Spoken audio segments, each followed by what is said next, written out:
Hello बच्चों, podcast series में आप सब लोगों का बहुत बहुत स्वागत है। बस आसानी से तसल्ली से आप अपने ईयरपॉड्स को, ईयरफोन्स को या हेडफोन्स को कान में रखिए और जैसे जैसा हम एनसीईआरटी की लाइनें की बात करते रहते हैं वैसे वैसे आप सुनते रहिएगा। तो आज का जो पॉडकास्ट सेशन है बच्चों, वो 12th क्लास का चैप्टर है, यानी पुष्पीय पादपों में लैंगिक जनन यानी सेक्सुअल रिप्रोडक्शन इन एंजियोस्पर्म्स की बात करेंगे। अब जब हम पादपों में लैंगिक जनन की बात करते हैं बच्चों, तो इसमें पुष्प जो है यानी फ्लावर जो है, जो रूपांतरित प्ररोह होता है यानी मॉडिफाइड शूट होता है, वो लैंगिक इकाई होती है इन पादपों की। इसमें नर लैंगिक संरचना भी होती है और मादा लैंगिक संरचना भी होती है। तो पुष्प के अंदर जो नर लैंगिक संरचना होती है उसको हम एंड्रोशियम कहते हैं यानी पुमंग कहते हैं, और जो मादा लैंगिक संरचना होती है उसको हम गाइनोशियम कहते हैं या जायांग कहते हैं। अब जो एंड्रोशियम होता है, एंड्रोशियम जो होता है वो पुंकेसर के समूह को कहते हैं। पुंकेसर यानी स्टेमेंस के, और स्टेमेंस या पुंकेसर जो होता है उसमें हमारे पास परागकोश यानी एंथर होता है और एक तंतु या फिलामेंट होता है। तो हम सबसे पहले नर लैंगिक संरचना की बात करेंगे पुष्प में। तो नर लैंगिक संरचना एंड्रोशियम है। एंड्रोशियम पुंकेसर के समूह से बना है, स्टेमेन से, और पुंकेसर की संरचना में आपके पास एक एंथर होता है यानी परागकोश होता है और तंतु होता है फिलामेंट। अब हम बात करते हैं जो पराग कोश होता है हमारे पास, या जो एंथर होता है वो द्विपिंडीय होता है, बाइलोब्ड होता है, और उसमें दो आवरण होते हैं, डायथेकस होता है। तो द्विपिंडीय यानी बाइलोब्ड है और डायथेकस होता है। तो जब हम एक पोलन सैक की यानी एंथर की बात करते हैं, परागकोश की बात करते हैं, तो सबसे पहले उस परागकोश में भित्ति आती है। तो परागकोश की भित्ति की बात करें तो परागकोश की भित्ति के 4 स्तर होते हैं जो आपको याद रखने हैं। सबसे बाह्य स्तर होता है एपिडर्मिस। एपिडर्मिस के अंदर जो परत होती है एंडोथीसियम। एंडोथीसियम के भीतर अंदर होती है मध्य परतें, और सबसे आंतरिक परत जो होती है वो टेपिटम की होती है। अब इसमें एनसीईआरटी की लाइन में साफ साफ दे रखा है कि जो सबसे बाह्य परत है एपिडर्मिस, एपिडर्मिस के अंदर होती है एंडोथीसियम, एंडोथीसियम की होती है मध्य परत। ये सारी परत सम्मिलित होकर सुरक्षा में काम करती है और एंथर के प्रस्फुटन में काम करती है, डेहिसेंस में काम करती है। अब जो सबसे आंतरिक परत होती है टेपिटम होती है, वो सबसे अलग होती है। अलग कैसे होती है? क्योंकि जो सबसे आंतरिक परत है टेपिटम, एक तो वो बहुकेंद्रकीय होती है बिल्कुल, और बहुकोशिकीय। तो आपके पास बहुकेंद्रकीय है मतलब उसमें एक से अधिक केंद्रक होते हैं, बहुकेंद्रकीय है, और बहुगुणिता दर्शाती है, पॉलीप्लॉइडी दर्शाती है। और ये टेपिटम को हम नर्स उत्तक भी कहते हैं क्योंकि ये पराग कणों को पोषण प्रदान करती है। तो पराग कणों को पोषण प्रदान करने में टेपिटम काम करती है, नर्स उत्तक है सबसे आंतरिक परत है। फिर जब हम एंथर या परागकोश के आंतरिक संरचना की बात करते हैं तो उनमें स्पोरोजिनस उत्तक पाया जाता है जो पैरेन्काइमा कोशिकाओं का समूह है। तो पैरेन्काइमा कोशिकाओं का समूह होता है जिसको हम स्पोरोजिनस उत्तक कहते हैं, और यही स्पोरोजिनस उत्तक की कोशिकाएं लघु बीजाणु जनन दर्शाती हैं। तो अब हमारे पास टॉपिक जो आता है वो लघु बीजाणु जनन है, यानी लघु बीजाणुओं का निर्माण है जो पराग कोश के भीतर होता है। अब जो स्पोरोजिनस उत्तक है बच्चों, स्पोरोजिनस उत्तक की कोई भी कोशिका, स्पोरोजिनस उत्तक की कोई भी कोशिका जो है वो पराग माता कोशिका के रूप में काम कर सकती है या मियोसाइट के रूप में काम कर सकती है। इस पराग माता कोशिका में मियोसाइट में अर्धसूत्री विभाजन या मियोसिस होता है, और मियोसिस 1 और 2 के द्वारा 4 लघु बीजाणु का निर्माण होता है। ये चारों लघु बीजाणु एक दूसरे के साथ एक चतुष्क के रूप में, टेट्राएड के रूप में जुड़े रहते हैं, और कैलोस नामक परत इनको चार को जोड़ के रखती है। अब ये जो लघु बीजाणु है, जैसे जैसे परागकोश या एंथर परिपक्व होता है वैसे वैसे ये टेट्राएड या चतुष्क टूटता है और लघु बीजाणु अलग अलग हो जाते हैं। जब लघु बीजाणु अलग अलग हो जाते हैं तो लघु बीजाणु की संरचना का अध्ययन करते हैं। लघु बीजाणु की संरचना की बात करें तो उसमें एक बाह्य परत होती है जिसको एक्साइन कहते हैं, और एक आंतरिक परत होती है जिसको इंटाइन कहते हैं। जो बाह्य परत है एक्साइन वो स्पोरोपोलेनिन से बनी होती है, और जो आंतरिक परत है इंटाइन वो सेल्यूलोज और पेक्टिन से बनी होती है। पूरे पादप जगत में सबसे ठोस पदार्थ जो होता है वो स्पोरोपोलेनिन होता है, हार्डेस्ट मटेरियल है। इसको अम्ल का, क्षार का, एंजाइम का, अधिक तापमान का कोई प्रभाव नहीं पड़ता है। हाँ, जगह जगह पर ये जो स्पोरोपोलेनिन है ये असतत होता है, इसका मतलब जगह जगह पर स्पोरोपोलेनिन नहीं पाया जाता। तो जिन क्षेत्रों पे स्पोरोपोलेनिन नहीं पाया जाता उनको हम जनन छिद्र या जर्म पोर्स कहते हैं, और इन जनन छिद्रों से हमारे पास पराग नलिका या पोलन ट्यूब का निर्माण होता है। अब ये जो लघु बीजाणु है जिनका आकार 25 से 50 माइक्रोन होता है, माइक्रोमीटर होता है, ये लघु बीजाणु विकसित होते हैं। तो लघु बीजाणु के विकास में एक समसूत्री विभाजन होता है सबसे पहले, और पहले समसूत्री विभाजन के द्वारा दो कोशिकाएं बनती हैं। ये समसूत्री विभाजन असमान होता है क्योंकि एक बड़ी कोशिका बनती है जिसको हम कहते हैं कायिक कोशिका है वेजिटेटिव सेल, और एक छोटी कोशिका बनती है जिसको हम कहते हैं जनन कोशिका है जेनरेटिव सेल। कायिक कोशिका बड़ी कोशिका है जिसमें अधिक मात्रा में भोज्य पदार्थ भी पाया जाता है, और छोटी आकार की कोशिका जो है वो जेनरेटिव सेल है जिसमें स्पिंडल आकार का केंद्रक पाया जाता है। अब आपके पास 60% आवृत बीजियों में 60% एंजियोस्पर्म्स में इस दो कोशिकीय की अवस्था पर परागकण हो जाता है। तो आपके पास ये जो लघु बीजाणु है, ये लघु बीजाणु दो कोशिकीय है, इसको परागकण कहते हैं। और 60% आवृत बीजियों में इस दो कोशिकीय अवस्था पर, दो कोशिकीय परागण अवस्था पर, परागकण अवस्था पर परागण हो जाता है, पॉलिनेशन। बाकी जो आवृत बीजी होते हैं, बाकी अन्य जो एंजियोस्पर्म्स है, उनमें जनन कोशिका जेनरेटिव सेल विभाजन करती है, समसूत्री विभाजन, और दो नर युग्मक बनाती है। तो अन्य आवृत बीजियों के अंदर जो परागण है वो 3 कोशिकीय स्तर पर पाया जाता है। अब आपके पास ये जो परागकण है जिनको पोलन ग्रेन्स कहते हैं, इसके भीतर नर युग्मक पाए जाते हैं, और परागकण के भीतर नर युग्मक पाए जाते हैं, इसलिए इसको नर युग्मकोद्भिद कहते हैं। तो नर युग्मकोद्भिद परागकण होता है। अधिकांश आवृत बीजों में 60% के आसपास ये आंशिक रूप से विकसित है, और बाकी में पूर्ण विकसित हो चुका है। अब परागकण की महत्वता या क्या होती है बच्चों, तो सबसे पहली चीज आती है, परागकण एलर्जी उत्पन्न करते हैं। तो कुछ परागकण है जैसे पार्थेनियम या कैरेट ग्रास का परागकण होता है, वो एलर्जी उत्पन्न करता है। फिर जो परागकण है ये पोषक तत्व के रूप में यूज करते हैं। तो जो धावक होते हैं या रेस में दौड़ने वाले घोड़े हैं, उनके अंदर पोषक तत्व के रूप में ये परागकण काम करते हैं। फिर आता है परागकणों की जैव सक्रियता या जीवन सक्रियता। तो जो अनाज होते हैं बच्चों, जैसे चावल हो गए, गेहूं हो गए, मक्के हो गए, इन सीरियल्स या अनाज की जो परागकण है उनकी जीवन जो वायबिलिटी है वो 30 मिनट तक रहती है। लेकिन SLR, सोलनेसी, लेग्यूमिनेसी और रोजेसी जो कुल के परागकण होते हैं, उनकी जीवन क्षमता, उनकी जो वायबिलिटी है वो महीनों तक रहती है। फिर आप चाहें तो परागकणों को संरक्षित भी कर सकते हैं। पोलन बैंक्स में हम परागकणों को संरक्षित करते हैं, और संरक्षित करने में हम क्रायो प्रेजर्वेशन तकनीक का इस्तेमाल करते हैं, जिसमें लिक्विड नाइट्रोजन होता है और -196 डिग्री सेंटीग्रेड का तापमान यूज किया जाता है। तो ये तो हमारे पास नर जनन संरचना हो गई और लघु बीजाणु या परागकणों का निर्माण हो गया। अब हमारे पास मादा लैंगिक संरचना आती है जिसको हम जायांग या गाइनोशियम कहते हैं, और गाइनोशियम जो है वो स्त्री केसर के समूह से बनी होती है जिसको पिस्टिल या कार्पल कहते हैं। स्त्री केसर, पिस्टिल या कार्पल जो है उसमें अंडाशय होता है, आपके पास ओवरी, वर्तिका होती है यानी आपके पास स्टाइल, और वर्तिकाग्र होता है यानी स्टिग्मा से बना होता है। अब इनमें हो सकता है एक से अधिक स्त्री केसर हो या एक ही स्त्री केसर हो, और उनके अंदर जो अंडाशय है वो अगर स्वतंत्र होते हैं तो एपोकार्पस, और अगर संलयित होते हैं तो उसको हम सिनकार्पस ओवरी कहते हैं। अब जो अंडाशय होता है, अंडाशय के भीतर हमको बीजांड मिलता है जिसको ओव्यूल कहते हैं। बीजांड या ओव्यूल जो होता है, ओव्यूल जो होता है उसमें अधिकांश जो ओव्यूल पाए जाते हैं, बीजांड पाए जाते हैं, वो एनाट्रोपस होते हैं। एनाट्रोपस ओव्यूल का मतलब है जिनकी मुख्य काय जो होती है वो 180 डिग्री नीचे घूमी हुई होती है। अब जब हम बीजांड की बात करते हैं या हम ओव्यूल की बात करते हैं तो उसकी संरचना में एक तंतु होता है जिसको फ्यूनिकल कहते हैं। फिर वो तंतु जब मुख्य काय के साथ संलयित होता है तो संरचना को हाइलम कहते हैं। इसमें एक बीजांड द्वार होता है। बीजांड द्वार के ठीक ऑपोजिट जो होता है वो निभागीय सिरा, चैलेजल सिरा होता है। 2 अध्यावरण या 2 इंटेग्यूमेंट्स होते हैं, बाह्य अध्यावरण और आंतरिक अध्यावरण, और बीच में आपके पास पैरेनकाइमा कोशिकाओं का समूह होता है जिसको न्यूसेलस कहते हैं। यही न्यूसेलस की कोशिकाएं गुरु बीजाणु का निर्माण करती हैं। तो नेक्स्ट टॉपिक जो हमारे पास आता है वो गुरु बीजाणु जनन आता है।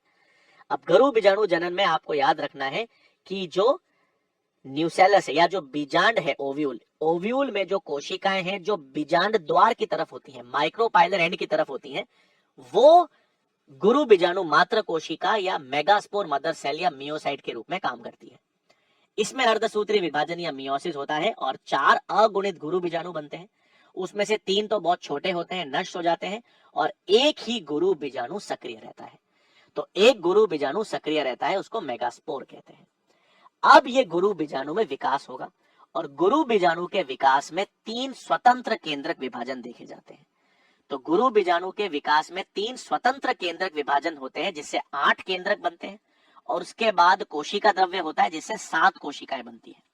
तो 8 केंद्रक और 7 कोशिकीय संरचना जिसे हम मादा युग्मक उद्भिद कहते हैं उसका निर्माण होता है, और उसको भ्रूण कोश या एम्ब्रियो सैक कहते हैं। ये एम्ब्रियो सैक एक ही गुरु बीजाणु से बंधा है, यानी मोनोस्पोरिक डेवलपमेंट है। इसमें 8 केंद्रक और 7 कोशिकीय होती हैं। निभागीय सिरे की तरफ, चैलेजल सिरे की तरफ 3 एंटीपोडल सेल्स होते हैं। माइक्रोपाइलर सिरे की तरफ यानी बीजांड द्वार सिरे की तरफ जो होते हैं 3 कोशिकाएं, जिसको अंड उपकरण कहते हैं, एग अपैरेटस। इसमें 2 तो सहायक कोशिकाएं होती है, सिनर्जिड्स, और एक अंड कोशिका होती है। और केंद्र में, सेंटर में एक बहुत बड़ी कोशिका होती है, सेंट्रल सेल या केंद्रक कोशिका, जिसके भीतर 2 केंद्रक होते हैं, ध्रुवीय केंद्रक। तो ये आपके पास भ्रूण कोश की संरचना है एम्ब्रियो सैक की। फिर हमारे पास नेक्स्ट प्रक्रिया आती है परागण यानी पॉलिनेशन। परागण का मतलब है अब पराग कोश से एंथर यानी एंथर से पराग कण निकलेंगे और पराग कण जो है वो निकलकर वर्तिकाग्र पर जाएंगे। अब ये जो पॉलिनेशन है ये 3 प्रकार का हो सकता है। 3 प्रकार का पॉलिनेशन कैसे होता है बच्चों? ऑटोगेमी, जिटोनोगेमी और जेनोगेमी। ऑटोगेमी में सेम पादप के सेम पुष्प के मध्य परागण होता है, मतलब एक ही पादप के सेम पुष्प के मध्य के पराग कण निकलकर उसी पुष्प के वर्तिकाग्र पर जाएंगे। तो पादप समान है इसलिए ये आनुवांशिक रूप से स्वपरागण है, और पुष्प भी समान है तो पारिस्थितिकी रूप से भी ये स्वपरागण है। ऑटोगेमी के बाद नेक्स्ट होता है जिटोनोगेमी। जिटोनोगेमी में पादप तो सेम होता है लेकिन पुष्प भिन्न होते हैं। तो एक ही पादप के एक पुष्प के परागकण दूसरे पुष्प पर जाते हैं, इसे हम जिटोनोगेमी कहते हैं। ये आनुवांशिक रूप से तो स्वपरागण है क्योंकि इसमें पादप एक ही है, लेकिन पुष्प अलग अलग होने के कारण पारिस्थितिकी रूप से इसको परपरागण कहते हैं। तीसरा और आखिरी आता है हमारे पास जिसे हम जेनोगेमी कहते हैं। जेनोगेमी में भिन्न पादपों के मध्य परागण होता है। पादप भिन्न होते हैं लेकिन आनुवांशिक रूप से वो समान, पादप भिन्न होते हैं लेकिन सेम जाति के होते हैं। जाति हमेशा समान होगी लेकिन पादप अलग अलग होंगे। तो इसमें पादप भी अलग अलग है, पुष्प भी अलग अलग है। तो ये आनुवांशिक रूप से और पारिस्थितिकी रूप से परपरागण या क्रॉस पॉलिनेशन का उदाहरण है। अब इसमें आपके पास 2 चीजें होती है बच्चों, स्वपरागण भी हो रहा है, परपरागण भी हो रहा है। स्वपरागण के नुकसान ज्यादा है क्योंकि स्वपरागण से विविधताएं नहीं आती है। स्वपरागण का एक ही फायदा है कि स्वपरागण में आपको परागण कारक की जरूरत नहीं पड़ती है और लक्षण जो है वो स्वयं वैसे के वैसे रहते हैं। अगर आपको लक्षणों में विविधता नहीं चाहिए, सेम समान लक्षण चाहिए तो स्वपरागण होता है, लेकिन विविधता के लिए, नए लक्षणों के लिए परपरागण जरूरी होता है। अब स्वपरागण को रोकने के लिए और परपरागण को प्रेरित करने के लिए एनसीईआरटी एक टॉपिक है आउटब्रीडिंग डिवाइसेस। आउटब्रीडिंग डिवाइसेस जो है वो स्वपरागण को रोक के परपरागण को प्रेरित करता है। अब कैसे परपरागण को प्रेरित करता है? सबसे पहली चीज आपको ध्यान में रखनी है कि स्वपरागण कैसे होता है। तो स्वपरागण तब होगा या सेल्फ पॉलिनेशन तब होगा बच्चों जब पराग कणों का निकलना और वर्तिकाग्र का परिपक्वन सेम समय पर होगा, समकालीनता होगी। अगर एक ही समय पर परागकण निकलेंगे और उसी समय पर वर्तिकाग्र सक्रिय होगा तो परिपक्व होगा, तो आपके पास स्वपरागण देखा जाएगा। उसके साथ साथ कुछ विशेष तरह के पुष्प होते हैं जिसको हम क्लिस्टोगेमस पुष्प कहते हैं।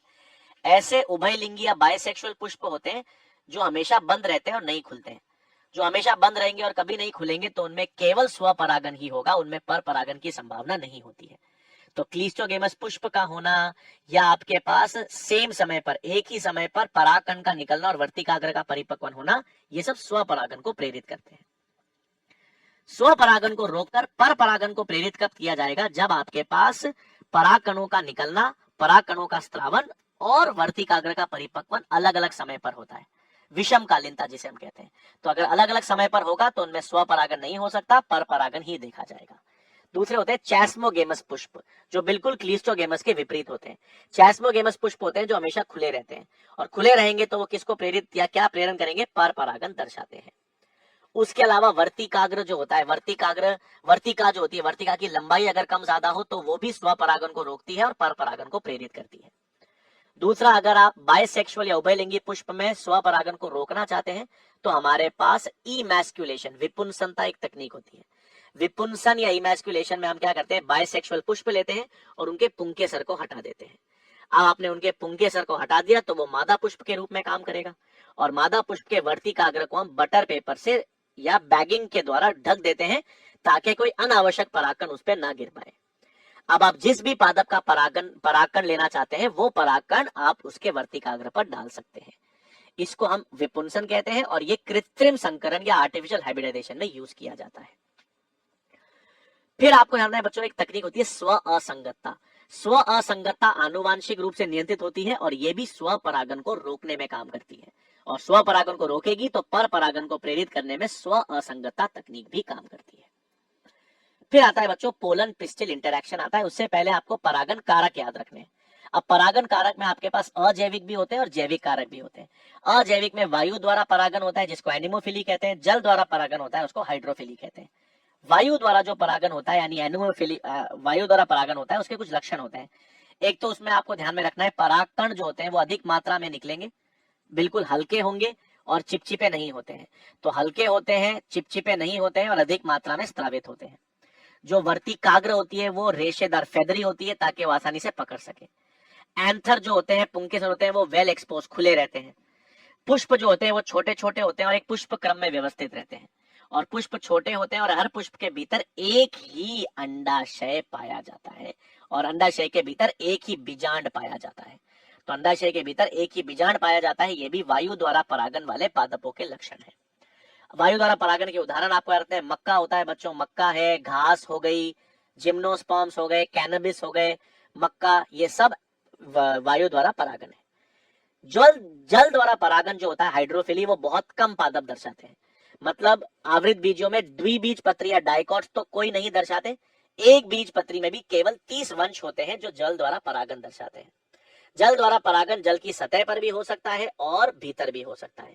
जल द्वारा परागन में हाइड्रिला काम करता है बच्चों, वेलिस्नेरिया काम करता है, जूसेरा समुद्री घास, ये सारे जल द्वारा परागन दर्शाते हैं। जल द्वारा परागन दर्शाने वाले जो परागकण होते हैं बच्चों वो रिबन आकार के होते हैं और उनमें एक म्यूसिलेज का आवरण होता है जो उनको गीले होने से रोकते हैं। लेकिन जल द्वारा परागन बहुत कम देखा जाता है। जैविक कारक में आपको पता है जल द्वारा परागन मुख्य रूप से कीटों के द्वारा होता है, एंटेमोफिली, और कीटों में भी 80% परागन जो होता है वो मधुमक्खियों के द्वारा होता है, बीज के द्वारा होता है। और उसके अलावा आपके पास पक्षियों के द्वारा हो सकता है ऑर्निथोफिली, चमगादड़ के द्वारा हो सकता है काइरोप्टेरोफिली, और अलग अलग सांप हो सकते हैं, छिपकली हो सकती है। ये सब अलग अलग जैविक कारक परागन में योगदान देते हैं। फिर हमारे पास नेक्स्ट टॉपिक आता है बच्चों पोलन पिस्टिल अभिक्रिया है, पोलन पिस्टिल इंटरैक्शन। इसका मतलब यह है कि जब परागकण परागन के द्वारा वर्तिकाग्र पर आ जाता है तो फिर वो अंकुरित होगा या नहीं होगा। तो इसमें आपके पास दो प्रकार के परागकण होते हैं, गलत प्रकार का और एक सही प्रकार का। गलत प्रकार का परागकण हमेशा अलग जाति का होगा। मतलब चमेली का परागकण जो है वो गुलाब के वर्तिकाग्र पर अंकुरित नहीं होना चाहिए क्योंकि वो भिन्न जाति का है। तो भिन्न जाति वाले परागकण जो होते हैं वो गलत प्रकार के होते हैं। और अगर एक ही जाति के हैं, समान जाति के हैं, लेकिन फिर भी स्व असंगतता दर्शा रहे हैं, स्व असंगतता दर्शा रहे हैं, तो भी वो रॉन्ग टाइप या गलत प्रकार के परागकण होंगे।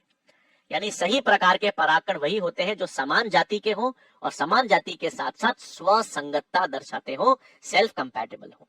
यह आनुवांशिक रूप से नियंत्रित होता है। अब एक बार सही प्रकार का परागकण वर्तिकाग्र पर आ गया तो अब जनन छिद्र से पराग नलिका विकसित होगी। जनन छिद्र से पराग नलिका विकसित होगी क्योंकि यही पराग नलिका नर युग्मकों को बीजांड और अंडाशय तक लेकर जाएंगी, क्योंकि नर युग्मक अगतिशील होते हैं। अब जिन 40% आवृत बीजों में लगभग तीन कोशिकीय स्तर पर परागन हो गया था, लेकिन 60% आवृत बीजों में तो 2 कोशिकीय स्तर पर ही परागन हुआ था, उनमें जनन कोशिका विभाजन के द्वारा 2 नर युग्मक बनाएगी। अब ये जो पराग नलिका की वृद्धि है, पराग नलिका की वृद्धि में बोरॉन खनिज की आवश्यकता होती है, याद रखनी है। और इनकी जो गति है वो आपके पास रसायन के द्वारा होती है। क्यों?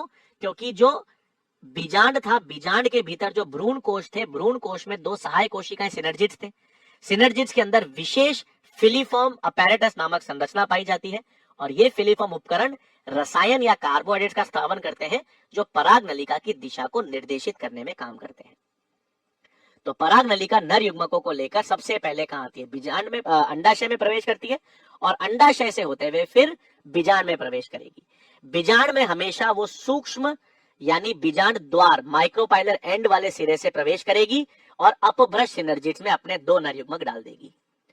उसमें से एक नर युग्मक तो अंड कोशिका को निषेचित करेगा और युग्मनज बनाएगा। दूसरा नर युग्मक जो है वो केंद्रीय कोशिका सेंट्रल सेल यानी जिसे हम कहते हैं ध्रुवीय केंद्र को निषेचित करेगा, संलयित करेगा और एंडोस्पर्म प्राथमिक भ्रूणपोष केंद्रक बनाएगा। तो अब हमारे पास इस प्रक्रिया को हम द्विनिषेचन, दोहरा निषेचन या डबल फर्टिलाइजेशन कहते हैं। डबल फर्टिलाइजेशन का मतलब है जो केवल आवृत बीजों में एंजियोस्पर्म्स में देखा जाएगा, इसमें नेक नर युग्मक जो है वो अंड कोशिका के साथ निषेचन के द्वारा युग्मनज बनाएगा, सिनगैमी जिसे कहते हैं। दूसरा नर युग्मक ध्रुवीय केंद्रक के साथ ट्रिपल संलयन के द्वारा 3N ट्रिप्लॉइड संरचना प्राथमिक भ्रूणपोष केंद्रक बनाएगा। और त्रिसंलयन और सिनगैमी को हम डबल फर्टिलाइजेशन कहते हैं। ये केवल आवृत बीजों में देखा जाता है। तो युग्मनज बन चुका है और प्राथमिक भ्रूणपोष केंद्रक प्राइमरी एंडोस्पर्म न्यूक्लियस बन गया है। अब इनमें से पहले विकास जो होगा वो प्राइमरी एंडोस्पर्म न्यूक्लियस, प्राथमिक भ्रूणपोष केंद्रक का विकास सबसे पहले होगा, क्योंकि वो विकसित होगा तभी तो युग्मनज को पोषण मिलेगा और युग्मनज विकसित होगा। अब भ्रूणपोष के विकास के हिसाब से दो मुख्य प्रकार के भ्रूणपोष आपको ध्यान में रखने, एक स्वतंत्र केंद्रक भ्रूणपोष और एक कोशिकीय भ्रूणपोष। स्वतंत्र केंद्रक भ्रूणपोष में क्या होता है, विकास जो होता है वो स्वतंत्र केंद्रक विभाजन के द्वारा होता है, जिससे बहुकेंद्र की अवस्था बनती है और अंत में जाकर कोशिका द्रव्य विभाजन होता है। नारियल पानी जो है या कोकोनट वाटर जो है वो स्वतंत्र केंद्रक भ्रूणपोष का उदाहरण है। कोशिकीय भ्रूणपोष जो होता है उसमें हर केंद्रक विभाजन के बाद कोशिका द्रव्य विभाजन होता है। प्रत्येक केंद्रक विभाजन के बाद कोशिका द्रव्य विभाजन होता है, उसे हम कोशिकीय भ्रूणपोष कहते हैं। नारियल का जो सफेद भाग होता है, श्वेत गिरी जो होती है, वो कोशिकीय भ्रूणपोष का उदाहरण है।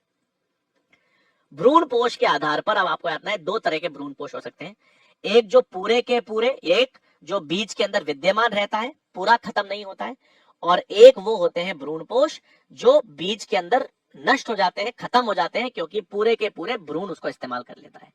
तो एक जिसको हम एंडोस्पर्मस सीड्स कहते हैं या एल्ब्यूमिनस सीड्स कहते हैं, और दूसरे जिसको हम नॉन एंडोस्पर्मस या एक्स एल्ब्यूमिनस कहते हैं। उदाहरण याद रखना है, एंडोस्पर्म आपको किस किस में मिलता है, कैस्टर अरंडी में मिलता है, कोकोनट में मिलता है, अनाज गेहूं चावल बाजरा इन सब में मिलता है।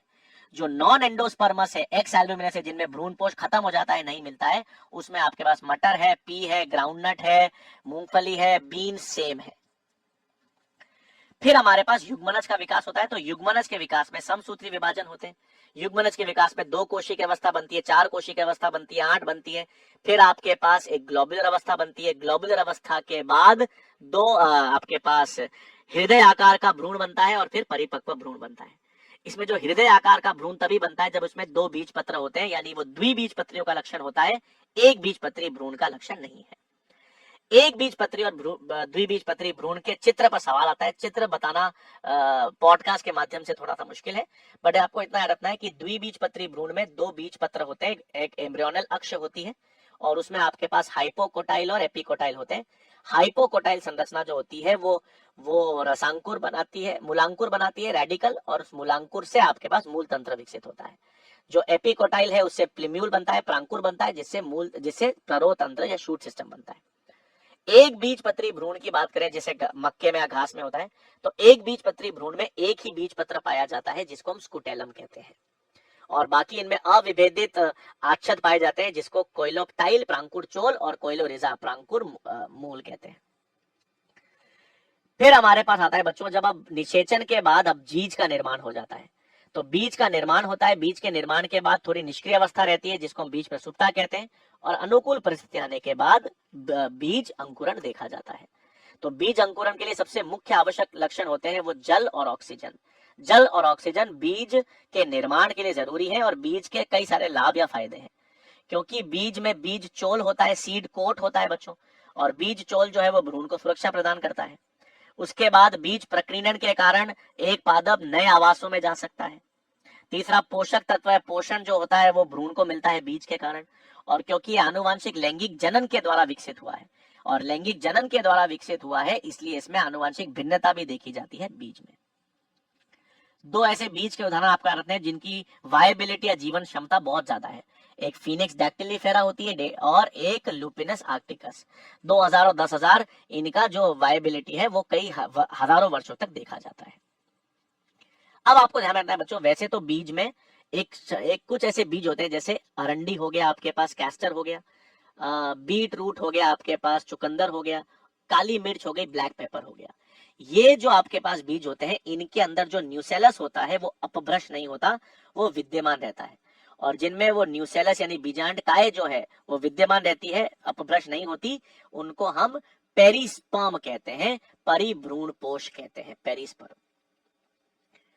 फिर आपको ध्यान रखना है बच्चों की बीज के बाद तो फल का निर्माण होता है। तो जो बीजांड है, बीजांड तो निषेचन के बाद बीज बनाता है, अंडाशय जो है वो निषेचन के बाद फल बनाता है।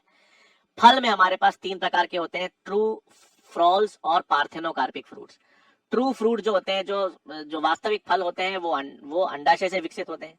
अंडाशय के अलावा अन्य संरचनाओं से जो जो फल विकसित होते हैं उनको हम फॉल्स फ्रूट्स कहते हैं, जिसमें आपका एप्पल है और आपका स्ट्रॉबेरी है। और जो बिना निषेचन के फल निर्मित होते हैं, जो बीज रहित होते हैं, उनको हम अनिषेक फलन या पार्थेनोकार्पिक फ्रूट्स कहते हैं, जिसमें बनाना उसका मुख्य उदाहरण हो गया। उसके बाद आपके पास फलों की बात हो जाती है बच्चों। उसके बाद हमारे पास नेक्स्ट आता है एपोमिक्सिस या असंजनन। एपोमिक्सिस एक प्रकार का अलैंगिक जनन है। अलैंगिक जनन है जिसमें निषेचन नहीं होता। तो एक ऐसा प्रकार का अलैंगिक जनन जिसमें निषेचन नहीं होता, उनको हम एपोमिक्सिस कहते हैं। मतलब ये अलैंगिक जनन है, लेकिन वो नकल किसकी कर रहा है? लैंगिक जनन की। एपोमिक्सिस आपको एस्टेरेसी में देखा जाता है और घास में देखा जाता है। एपोमिक्सिस के फायदे ये हैं बच्चों, क्योंकि इसमें निषेचन नहीं होता है, इसका मतलब है, और इनमें अर्धसूत्री विभाजन नहीं होता है, तो लक्षणों का पृथक्करण नहीं होता। और लक्षणों का पृथक्करण नहीं होता तो लक्षण जैसे हैं वैसे ही रहते हैं। संकरित बीजों में जैसे लक्षण आप चाहते हैं वैसे के वैसे ही लक्षण आपको अगली पीढ़ी में भी मिलते रहे बिना किसी विविधता के, तो एपोमिक्सिस देखा जाता है। फिर इसमें आता है बहुभ्रूणता या पॉली एम्ब्रियोनी। बहुभ्रूणता का मतलब है एक से अधिक भ्रूण का निर्माण बहुभ्रूणता कहलाता है। एक से अधिक भ्रूण का निर्माण कैसे होता है, कब संभव है? तो एक से अधिक भ्रूण तब होता है जब न्यूसेलस या अध्यावरण इंटेगुमेंट्स की कोशिकाएं भ्रूण कोश में प्रवेश करती हैं और बिना निषेचन के भ्रूण का निर्माण करती हैं। तो बहुभ्रूणता आपको सिट्रस फलों में देखी जाती है, आम, मैंगो में देखी जाती है। ठीक है बच्चों, ये चैप्टर पूरा हो गया है। बहुत बहुत धन्यवाद। तो चैनल को लाइक सब्सक्राइब करना ना भूलिए। धन्यवाद।